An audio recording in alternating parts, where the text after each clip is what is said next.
Olá, este é o nosso programa MP com você, uma parceria entre o Ministério Público do Estado do Espírito Santo com a Assembleia Legislativa.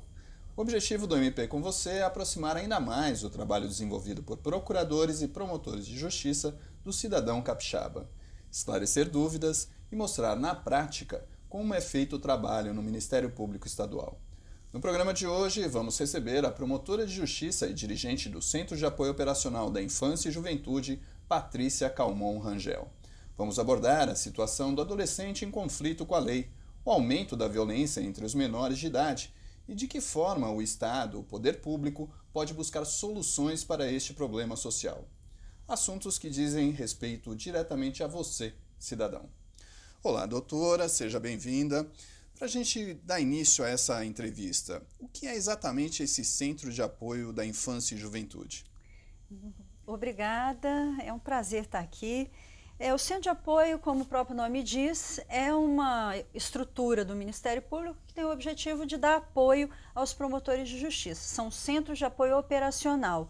E existem centros de apoio operacional para as matérias consideradas mais relevantes para a sociedade. Infância e juventude, meio ambiente, saúde, educação, criminal, enfim. E o Centro de Apoio da Infância e Juventude tem o objetivo de prestar apoio aos promotores de justiça, às promotorias, em matéria de infância e juventude. Tudo que diga respeito à infância e juventude, ao direito da criança e do adolescente, está na nossa coordenadoria. Nós tentamos entrar em contato com os promotores e tentamos impulsionar essa matéria em cada comarca do Estado. E o que faz efetivamente, doutora, o promotor de justiça? Qual a ação dele? Qual a atuação dele?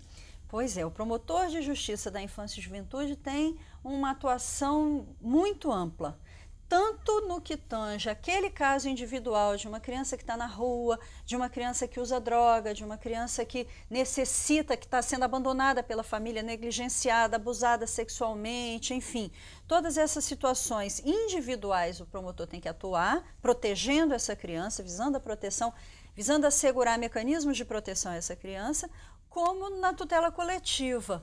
Quando se detecta que uma criança em determinada comarca está passando por uma situação de abandono, de negligência, e não há estruturas municipais que deem conta de assegurar essa proteção, o Ministério Público tem que atuar na tutela coletiva, visando a que outras crianças que passem por essa mesma situação tenham esses mecanismos de proteção. Então, é dúplice a atuação, tanto no que diz respeito ao caso individual, que ele aquela criança que chega a ele vai ser protegida, vai ser incluída em alguma política pública de proteção, seja da família, seja no acolhimento, seja necessitando de matrícula na escola, enfim, tudo o que ela necessite de direitos fundamentais, isso vai ser visto pelo promotor da infância. E também vai ser visto no campo coletivo, porque é por causa disso que eu te falei. Certamente muitas outras crianças naquele município estão vivenciando a mesma situação. Então, agora, como é que essa criança chega até o Ministério Público? É via conselho tutelar? Geralmente sim, mas são diversos os órgãos que compõem o que a gente chama de sistema de garantias dos direitos da criança e do adolescente. Esse sistema é composto pelo Conselho Tutelar, pela Delegacia de Proteção, pelos CRAS, pelos CREAS, pelo Ministério Público, Poder Judiciário, Defensoria Pública, enfim. Além de toda essa gama, quem importa mesmo e quem faz chegar isso a público é a população. Então é muito importante que o cidadão tenha consciência também desse dever de proteção que todos nós temos. O cidadão pode fazer essa denúncia? O cidadão pode fazer a denúncia, tanto diretamente a algum desses órgãos, se dirigindo ao Ministério Público, telefonando, nós temos no site ouvidoria, entrando em contato com o Ministério Público, com o Poder Judiciário, com o Conselho Tutelar. A gente tem também o Disque 100, que é um serviço nacional, gratuito e anônimo, que as pessoas podem entrar em contato de forma anônima, não vão ser identificadas, e levar a situações de negligência, abandono, violência contra a criança. Agora, doutora, nós temos aí acompanhado uma escalada, né, de violência entre menores de idade nos últimos anos. E é incrível assim, verificar que crianças de 10, 11 anos de idade já estão aí envolvidas com o mundo do crime. A que se deve isso, na opinião da senhora? Veja, na minha opinião, isso é consequência, né?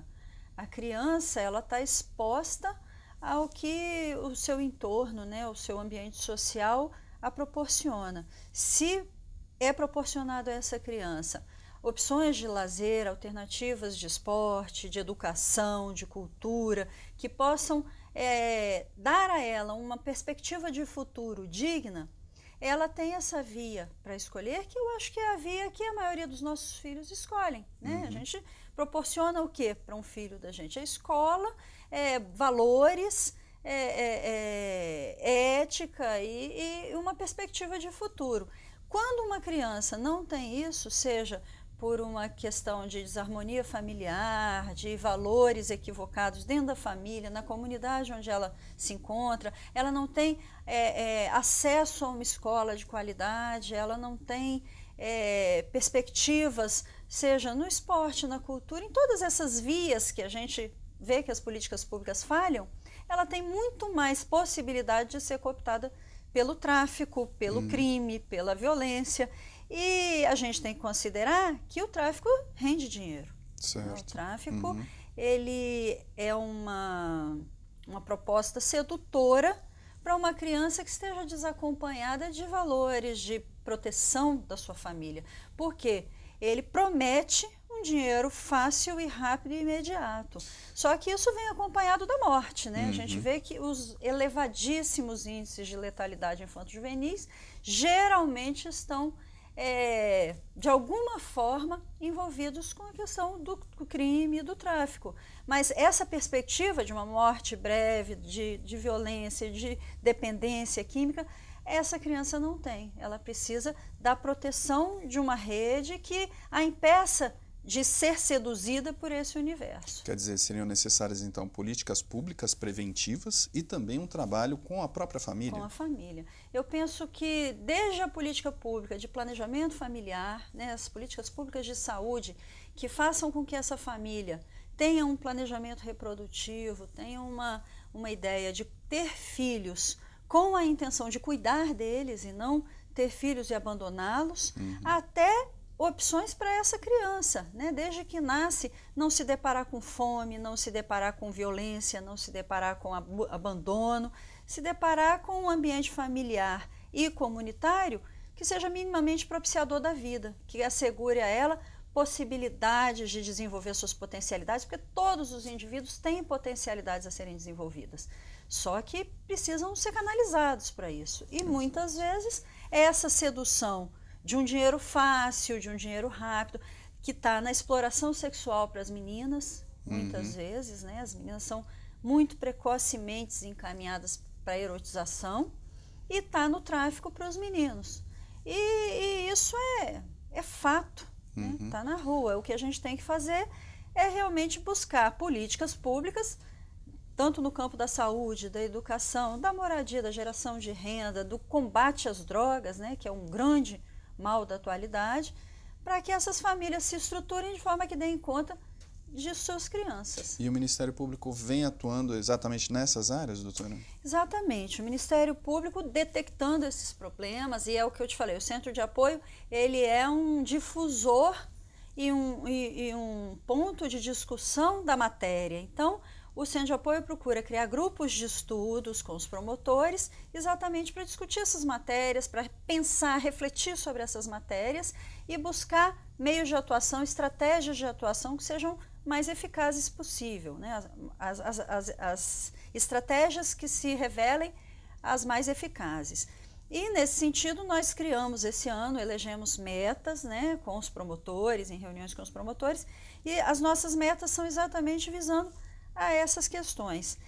A questão da droga, né, nós temos em parceria com a saúde, em parceria com a educação, um grupo de estudos que vem elaborando metas e definindo ações. A gente tem acompanhado as estratégias que são traçadas pelo Estado, pelos municípios, e tem tentado intervir no sentido de implementar essas ações, de impulsionar a existência dessas políticas nos municípios. Então, uma das nossas ações e metas é muito voltada para a questão da droga.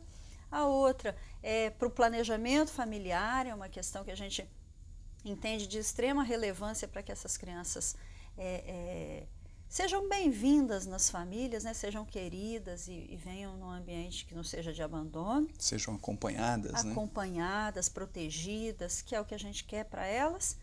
E no campo mais concreto, isso é em termos de planejamento, de política macro. E no campo mais específico, a gente tem grupos de estudos e de atuação nas medidas socioeducativas e no acolhimento institucional. O que é acolhimento institucional? São os antigos abrigos, os antigos orfanatos, que é onde a criança abandonada, negligenciada e violada em seus direitos pela família vai ser acolhida, vai estar até que ou se resolva essa situação familiar, ou se busque uma família extensa, ou se busque uma família substituta, adotiva, mas o acolhimento institucional é esse órgão que vai intervir exatamente nessas situações de violação de direitos que a gente está vendo, né, está falando aqui que é tão comum. Agora, doutora, qual o retrato que a gente pode fazer desses abrigos? Olha, o Ministério Público tem fiscalizado muito de perto, bimestralmente, todas as entidades de acolhimento do Estado.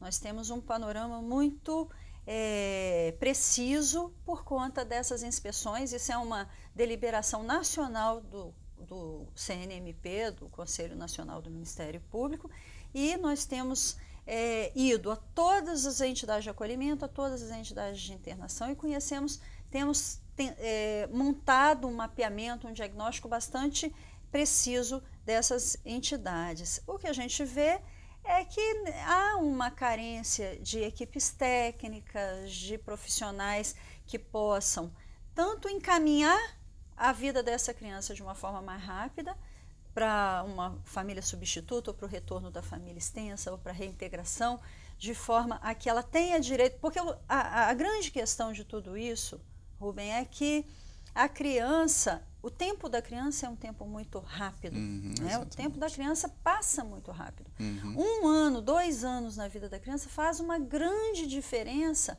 no que ela tem de história de vida, no que ela tem de desenvolvimento pedagógico, do que ela tem em termos de saúde mental. Então, é muito importante que quem atua com a área da infância e juventude, com os direitos da criança e do adolescente, tenha consciência da urgência do tempo da criança. E aí, nesse sentido, a gente tem trabalhado as entidades de acolhimento para que elas tenham essas equipes técnicas, para que elas trabalhem essas crianças com 2 perspectivas. Uma, a de retorno para a convivência familiar da forma mais rápida possível e mais urgente possível. E segundo, a criança e o adolescente que não tem a perspectiva de retorno para a família, porque a gente tem infelizmente, uma adolescente, uma criança de uma idade um pouco maior, que não tenha condições de ser reintegrada à família, que não tenha condições de ir para uma família extensa, muito dificilmente vai para a adoção, porque o perfil da criança para adoção no Brasil é um perfil muito pequeno. Então, nós temos um número grande de crianças e adolescentes que, de uma certa forma, estão condenadas a passarem a sua infância e juventude em entidades de acolhimento. E para essas crianças e adolescentes, é muito importante que essa entidade tenha capacidade de oferecer formação profissional, capacidade de oferecer educação e perspectivas de futuro para que essa criança pense o seguinte, sabe, eu não tive uma família, eu não tive um pai e uma mãe, mas nem por isso, isso inviabiliza a minha vida para que eu tenha um filho, para que eu tenha uma família, para que eu tenha uma esposa, um marido, para que eu tenha uma profissão digna. Então, é muito importante que a gente retire essas crianças dessa situação de coitadinho, dessa situação de, tá ali, aí sem perspectivas. A gente precisa que essas entidades sejam aptas, sejam capazes de oferecer a essas crianças e adolescentes perspectivas de vida. E não sejam só assistencialistas. Que não sejam só isso. Nós estamos conversando com a promotora de justiça e dirigente do Centro de Apoio Operacional da Infância e Juventude, Patrícia Calmon Rangel. Eu peço licença para a doutora e para você que nos assiste para que nós possamos ir para um rápido intervalo e já voltamos com o MP com você.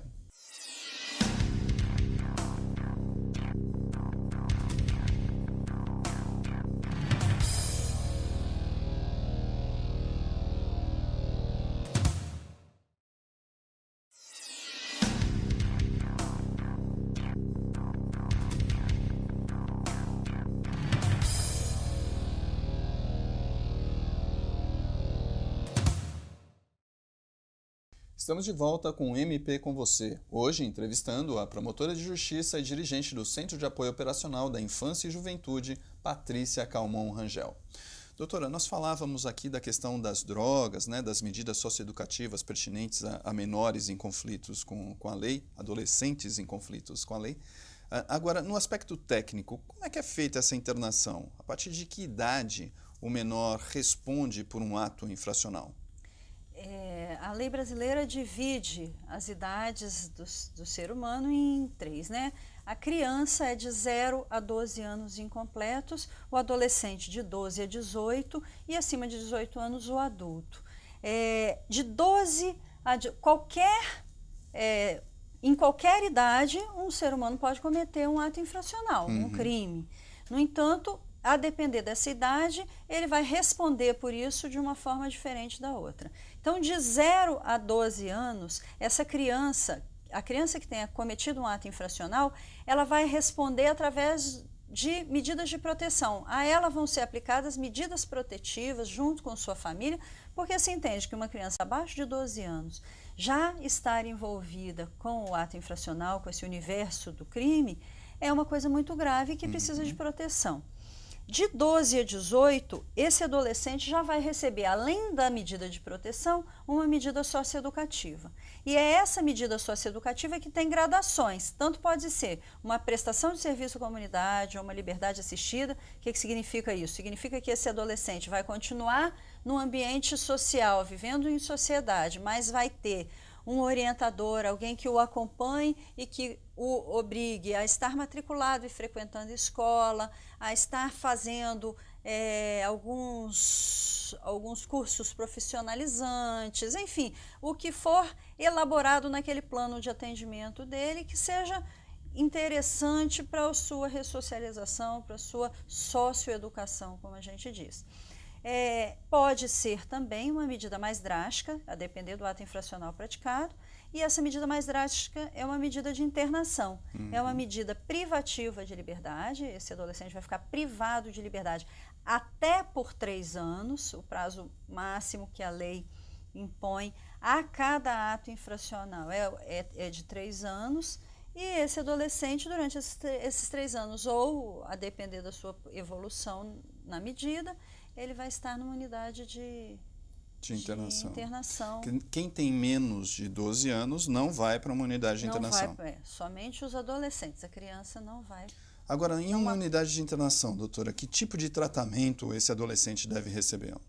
Bem, ele está privado de liberdade, mas não está privado dos demais direitos fundamentais a que ele faz jus. Então, ele vai ter direito à educação, a expectativa de mobilidade social e de retorno desse adolescente para um convívio social adequado é exatamente na educação, na profissionalização. Então, ele tem que ter acesso à educação formal ou através dos EJAs, a depender do caso.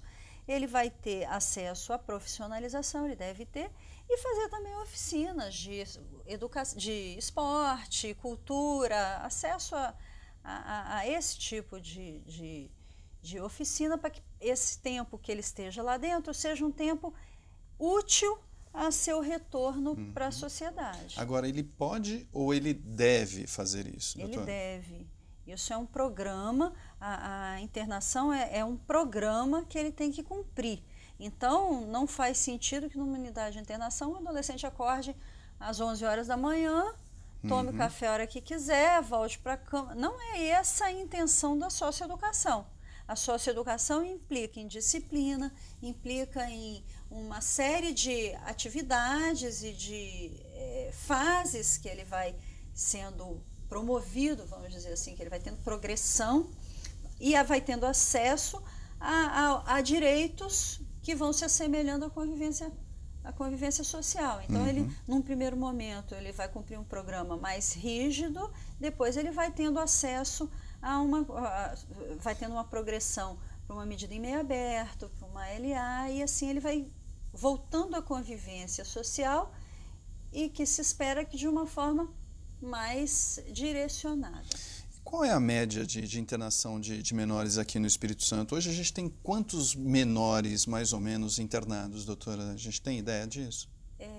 Eu tenho esse número, mas eu não sei precisamente. Nós temos cerca de 600 a 700 adolescentes em regime de internação em todo o estado, nas 7 unidades de internação. São 7 unidades de internação. A gente tem 5 unidades de internação definitiva, né, que a gente chama de cumprimento de medida efetivamente, e 3 de internação provisória.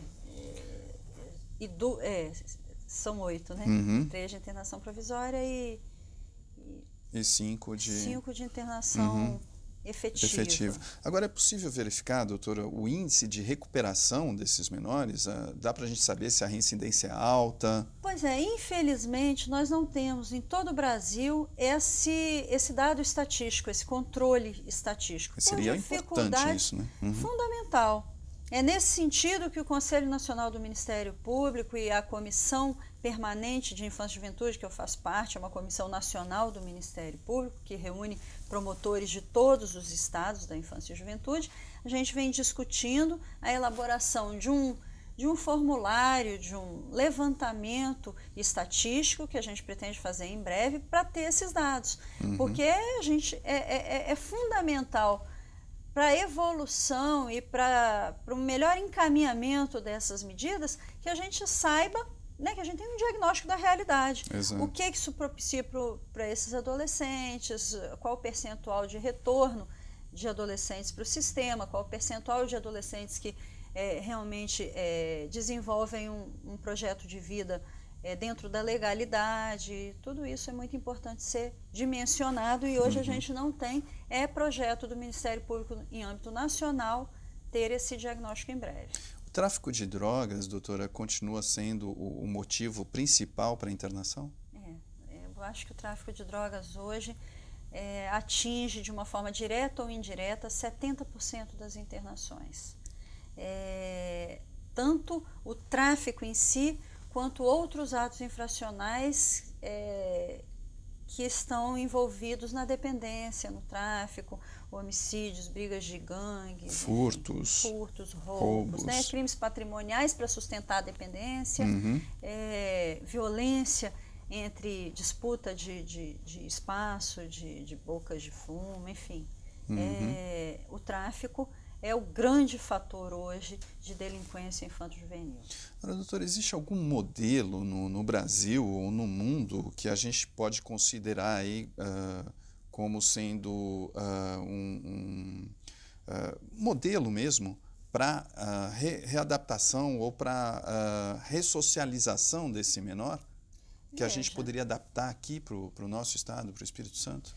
Veja, os países de primeiro mundo têm sistemas socioeducativos, eu vou usar a nossa expressão brasileira, mas tem sistemas certamente mais evoluídos que o nosso, mas nós temos um sistema socioeducativo bastante interessante, bastante bom no papel, né? Nós temos uma legislação hoje que é a chamada Lei do SINASE, que trata da execução da medida socioeducativa. Nós temos a previsão de unidades socioeducativas muito bem estruturadas, mas eu penso que o grande problema, claro que a gente tem muito a caminhar para que essas unidades sejam efetivamente, na prática, as unidades desenhadas pela lei. Mas o mais grave que a gente tem que enfrentar no Brasil é a prevenção, né? Reduzir o número de crianças e adolescentes envolvidas com a ilicitude, com a delinquência.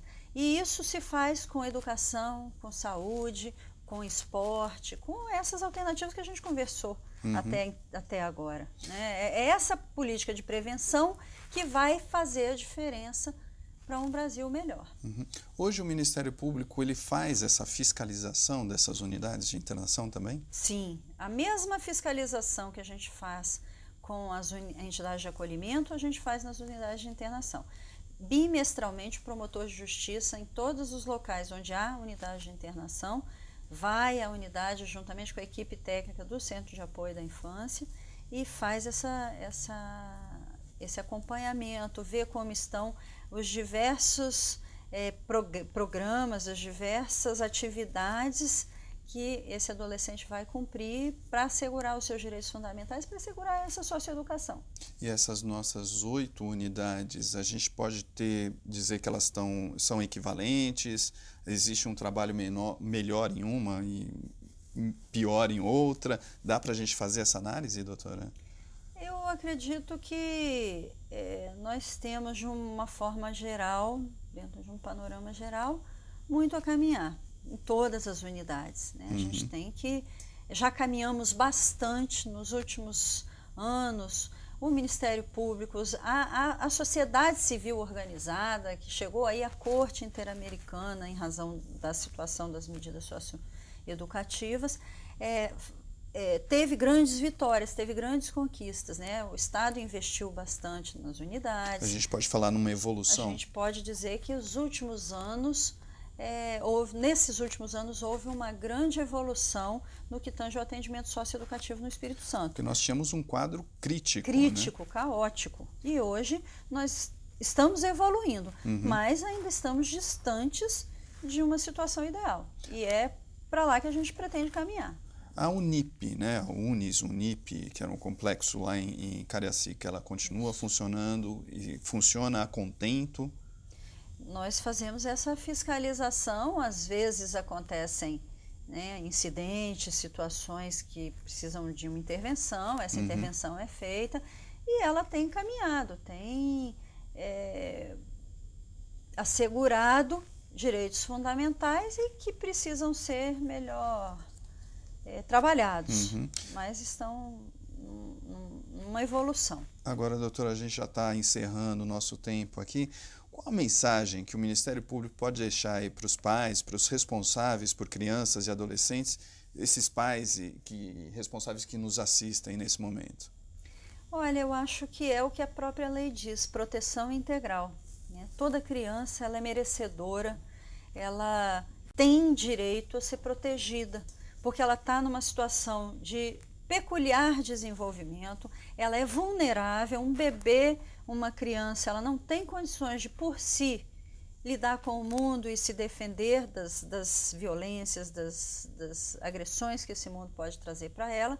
Então, o adulto que é responsável por uma criança tem que efetivamente ser responsável, tem que se comprometer com aquela criança, se comprometer a cuidar, a proteger, a assegurar direitos, a conduzir de uma forma digna para a vida. É isso que a gente espera que as famílias façam. Sejam famílias em qualquer configuração. A gente hoje tem uma gama enorme de configurações familiares. É avó, é tio, é um avô, é mãe sozinha, é pai sozinho. Enfim, é a família tradicional, pai, mãe, filhos. Qualquer que seja a configuração dessa família. É fundamental que o adulto ou os adultos responsáveis por essa criança cuidem dela, protejam, deem a ela uma perspectiva de vida digna, passe valores positivos. É isso que a família tem que fazer. Ter responsabilidade. Responsabilidade, compromisso com essa criança e proteção. Tá certo. O MP com você agradece a participação da doutora Patrícia Calmon Rangel, promotora de Justiça e dirigente do Centro de Apoio Operacional da Infância e Juventude do Ministério Público do Estado do Espírito Santo. Lembrando que o programa está sempre de portas abertas aqui para a senhora. Obrigada. Nós ficamos por aqui agradecendo a sua companhia e você pode participar do MP com você enviando um e-mail com críticas e sugestões para imprensa@mps.gov.br. Eu sou Rubem Rochel e este é um trabalho da Assessoria de Comunicação do Ministério Público do Estado do Espírito Santo, numa parceria com a Assembleia Legislativa. Obrigado pela sua companhia e até a próxima.